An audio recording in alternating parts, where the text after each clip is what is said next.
Om Swastiastu.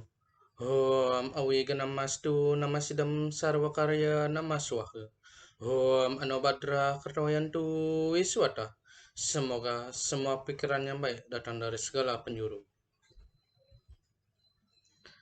Perkenalkan, nama saya Kade Edi Sukarma dengan NIM 20180110054 dari Program Studi Kedokteran Universitas Pendidikan Ganesha. Pada kesempatan yang baik ini, saya akan mempresentasikan hasil jawaban saya mengenai ujian tengah semester agama Hindu. Adapun di dalam ujian tengah semester agama Hindu ini, terdapat 10 soal yang saya akan bahas satu persatu. Kita langsung masuk ke pembahasan materi yang pertama, yaitu tentang contoh penerapan cinta kasih atau bakti marga di dalam kehidupan sehari-hari. Kita sebagai manusia seharusnya bisa menerapkan dan mengembangkan cinta kasih yang mendalam kepada Tuhan, Ide Sang Hyang Widi Wasa, dan seluruh ciptaannya, yaitu dengan cara menerapkan Bakti Marga Yoga. Bakti Marga Yoga ini artinya jalan cinta kasih dan jalan persembahan kepada Tuhan dan seluruh hasil ciptaannya. Ajaran bakti umat Hindu yang universal tertuang jelas di dalam Weda, yaitu yang berbunyi Sarwa Pranihitankara, yang artinya semoga semua makhluk sejahtera, dan Sarwa Sukino Bawantu, yang artinya semoga semua makhluk berbahagia, yang dilandasi dengan konsep Tatwa Masih, yaitu artinya aku adalah kamu. Di dalam kehidupan sehari-hari, kita bisa lihat antara manusia dengan Tuhan, yaitu kita melaksanakan puja trisanya dan juga ngenjot atau yatnya sesa yang dilakukan setiap hari, yang ditunjukkan kepada Ide Sang Hyang Widi Wasa ataupun para dewa. Selanjutnya adalah ngayah ataupun ngetulungin di tempat kerabat yang sedang melakukan upacara keagamaan. Ngayah merupakan suatu istilah yang ada di Bali yang identik dengan gotong royong. Ngayah ini dilakukan di pura-pura pada upacara keagamaan. Yang kedua yaitu adalah antar manusia dengan lingkungan sekitar, yaitu dengan cara menjaga dan merawat alam yang ada di dalamnya, melingkupi manusia, hewan, dan tumbuhan yang baik dan tidak merusak ekosistem yang ada agar kehidupan ini bisa harmonis. Dan yang terakhir adalah selalu berbuat baik. Dalam agama Hindu ada slogan yang mengarahkan bahwa rame ing gawe sepi ing pamrih, yang berarti banyaklah berbuat baik kepada seseorang yang kesusahan dan memerlukan bantuan tanpa pernah berpikir dan berharap suatu balasan. Di dalam cinta kasih ini kita juga dihajarkan untuk menerapkan konsep Trihita Karana, yaitu tiga penyebab hidup bahagia atau yang harmonis, yaitu antara manusia dengan manusia, manusia dengan Tuhan, dan manusia dengan lingkungan sekitarnya. Soal yang kedua yaitu tentang penjelasan mengucapkan mantra yang berulang dan benar dapat menenangkan pikiran. Secara etimologi, mantra berasal dari suku kata man atau manana dan kata trana, yang berarti pembebasan dari ikatan samsara atau dunia fenomena ini. Dari kombinasi man dan tra ini disebut mantra, yang berarti dapat memanggil datang atau amantrana. Penjelasan tentang mantra dapat menenangkan pikiran. Hal tersebut karena dengan mengucapkan mantra yang benar dan berulang-ulang, maka pikiran kita akan tertuju pada satu titik kecermelangan, yaitu Ide Sang Hyang Widi Wasa. Dengan pikiran kita yang terfokus dan tertuju pada Tuhan, maka kita bisa mengendalikan semua indria-indria kita agar tidak terikat pada hal-hal yang bersifat keduniawian, sehingga pikiran kita bisa tenang dari permasalahan duniawi. Serta di dalam ini, penjelasan menurut bidang kedokteran. Dari segi ilmu kedokteran, apabila seseorang mengucapkan sesuatu hal dengan terus-menerus, maka memori yang ia ucapkan akan tersimpan dalam impuls saraf pusat, yaitu yang berada di otak, yaitu saraf kranial, yang menjadikan ia terfokus pada satu titik dan akhirnya bisa menenangkan pikiran dari pikiran lainnya. Yaitu selanjutnya materi yang ketiga, yaitu tentang pengalaman hidup yang berkaitan dengan konsep karma pala. Konsep karma pala ini mengajarkan kita untuk selalu berbuat baik, karena apabila kita berbuat baik maka hasilnya pun akan baik, sedangkan apabila kita berbuat jahat maka hasilnya pun akan jahat pula ataupun buruk. Pengalamannya yaitu yang pertama, saya selalu berusaha membantu teman-teman saya dalam proses pembelajaran memahami materi di sekolah, sehingga mereka bisa mengerti lebih jauh tentang materi yang diajarkan oleh guru. Hasilnya adalah saya bisa dilancarkan dalam proses mendapatkan jurusan perkuliahan yang saya inginkan sejak dari dulu, yaitu bisa berkuliah di kedokteran Uniksa.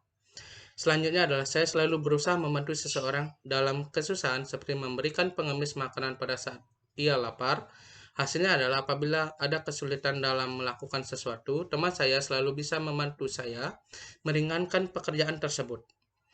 Selanjutnya adalah saya pernah mengejek dan bermusuhan dengan teman saya karena dia pernah berbuat kesalahan yang menjadikan saya kesal dengan dia. Hasilnya adalah pada suatu waktu saya juga pernah diejek oleh teman saya yang lain saat saya melakukan suatu kesalahan. Dan yang terakhir adalah saya pernah membohongi teman saya dengan niatan bercanda agar semua kelas tersebut tertawa. Tapi hasilnya adalah saya pernah ditipu oleh online shop pada saat membeli barang ataupun sesuatu hal. Materi yang keempat yaitu bagian-bagian Ashtanga Yoga. Di dalam melaksanakan yoga, kita harus memperhatikan dan juga melaksanakan Ashtanga Yoga ini. Yang pertama adalah Yama, Pancayama Brata. Pancayama Brata adalah 5 pengendalian diri tingkat jasmani yang harus dilaksanakan tanpa terkecuali. Bagian-bagiannya adalah pertama, Ahimsa, yaitu tanpa kekerasan atau tidak melakukan kekerasan. Yang kedua, Satya, kejujuran ataupun kebenaran. Brahmacari, yang artinya pengakangan hawa nafsu seksual. Yang keempat adalah Asteya, yang artinya tidak menginginkan milik orang lain atau tidak mencuri. Yang terakhir adalah Aparigraha, yaitu pengekangan hawa nafsu keduniawian ataupun pantang terhadap kemewahan. Selanjutnya adalah Yama, Pancayama Brata. Pancayama Brata adalah 5 jenis pengendalian diri tingkat rohani dan sebagai penyokong dari pengendalian dasar. Bagian-bagian dari Pancayama Brata ini adalah Saucha, yaitu bersih lahir dan batin. Santose, yaitu adalah kepuasan. Yang ketiga adalah Tapa, yaitu pengakangan hawa nafsu. Yang keempat adalah Swadhyaya, yaitu adalah mempelajari kitab-kitab suci. Dan selanjutnya adalah Iswara Pranidhana, yaitu adalah penyerahan ataupun persembahan kepada Tuhan Yang Maha Esa. Selanjutnya adalah asana. Asana adalah sikap duduk pada waktu melaksanakan yoga. Sikap duduk yang rileks antara lain, silasana bersila pada laki-laki dan vajrasana bersimpuh untuk para wanita.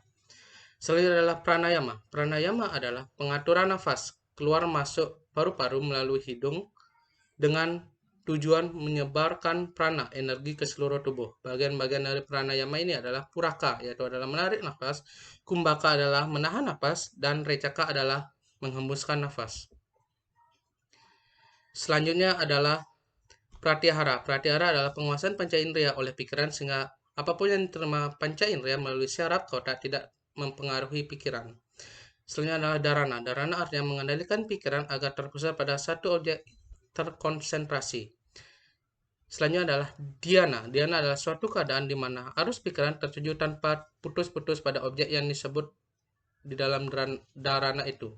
Dan yang terpenting dan yang paling tertinggi adalah samadhi. Samadhi adalah tingkatan tertinggi dari Ashtanga Yoga yang dibagi menjadi dua, itu Samprajñanata Samadhi dan Asamprajñanata Samadhi.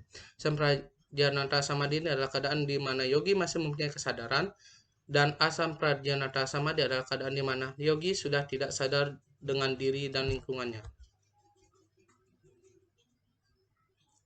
Soal yang kelima yaitu penjelasan Surya Namaskar dan hubungannya dengan teknik pranayama. Surya Namaskar adalah bagian pertama dari Taittiriya Aranyaka dalam Yajurveda. Surya Namaskar merupakan salah satu penerapan yoga yang dipraktikkan sebagai pemujaan kepada Dewa Matahari atau Dewa Surya. Hubungan Surya Namaskar dengan pranayama adalah kita harus mengatur napas dengan cara ataupun teknik pranayama yang baik dan benar sehingga kita bisa melakukan Surya Namaskar dengan berbagai gerakannya dengan baik dan benar juga. Teknik pranayama yang cocok untuk Surya Namaskar adalah teknik Bastrika Pranayama. Pertama, remas tangan Anda sejajarkan dengan lengan ataupun bahu, lalu ikuti gerakan tangan 3 kali menggunakan Soham dan luruskan ke atas dan ke belakang. Saat mengucapkan So, tangan ke atas, dan saat mengucapkan Ham, tangan ke bawah. Ada tiga tahap, yaitu pertama langsung lambat, tahap kedua lebih cepat, dan tahap ketiga tersebut adalah tercepat. Selanjutnya saya akan menjelaskan rangkaian gerakan Surya Namaskar. Yang pertama itu adalah Pranamasana, yang artinya sikap berdoa, di mana tangan tersebut dicakupkan di depan dada. Yang kedua adalah hasta uttanasana, yaitu sikap kedua lengan terangkat. Selanjutnya adalah pada hasta sana, yaitu adalah sikap tangan sampai kaki, sikap badan bungkuk dengan jari-jari tangan menyentuh lantai. Selanjutnya adalah aswa sancalana sana, yang artinya sikap menunggang kuda, yaitu merentangkan kaki kanan ke belakang sejauh mungkin. Selanjutnya adalah parwata sana, yaitu sikap gunung, yaitu mengangkat pantat menggantung dan kepala diturunkan.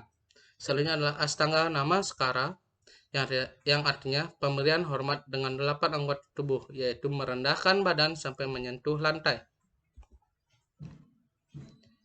Selanjutnya adalah bhujangasana, yaitu sikap kobra yang artinya mengangkat tubuh dari pinggang dan meluruskan lengan. Selanjutnya adalah parwatasana, yaitu sikap gunung. Selanjutnya adalah aswa sancalasana, yaitu sikap menunggang kuda, yaitu merentangkan kaki kiri ke belakang sejauh mungkin. Selanjutnya adalah padahastasana, yaitu sikap tangan sampai kaki atau sikap badan bungkuk dengan jari tangan menyentuh kaki. Selanjutnya adalah asta uttanasana, yang artinya sikap kedua lengan terangkat. Dan selanjutnya yang terakhir adalah pranamasana, yaitu sikap doa dengan tangan dicapkan di depan dada. Penjelasan soal nomor 6, yaitu bukti bahwa sifat Tuhan Wiyapi Wiyapaka Nirwikara, yang artinya ada di mana-mana. Tuhan atau ide Sang Yang Widiwasa itu bersifat Wiyapi Wiyapaka Nirwikara, artinya berada di mana-mana dan meresap memenuhi buana. Hal ini bisa dibuktikan dengan adanya partikel-partikel kecil ciptaan Tuhan dan makhluk hidup di setiap tempat di alam semesta ini. Tuhan itu meresap pada seluruh hasil ciptaannya, baik itu berupa partikel-partikel kecil seperti atom dan materi lainnya yang ada di seluruh alam semesta ini. Serta di berbagai tempat di bumi ini juga pasti ada saja makhluk hidup yang menghuni tempat itu, sekalipun tempat itu tak berpenghuni, di mana makhluk hidup itu dapat berupa segala jenis tanaman ataupun hewan yang ukurannya sangat kecil seperti amuba dan bakteri.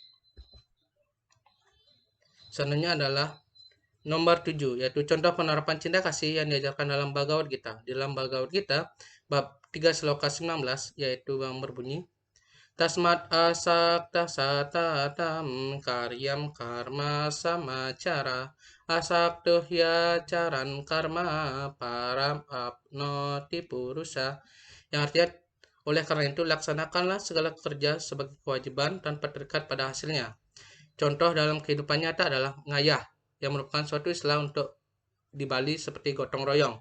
Yang kedua adalah menjaga dan merawat alam yang ada di dalamnya, meliputi manusia, hewan, dan tumbuhan, dengan menjaga ekosistem agar kehidupan ini bisa harmonis. Dan yang ketiga adalah selalu berbuat baik kepada sesama makhluk hidup dan juga Tuhan, tanpa berpikir balasan ataupun dilakukan dengan secara tulus ikhlas.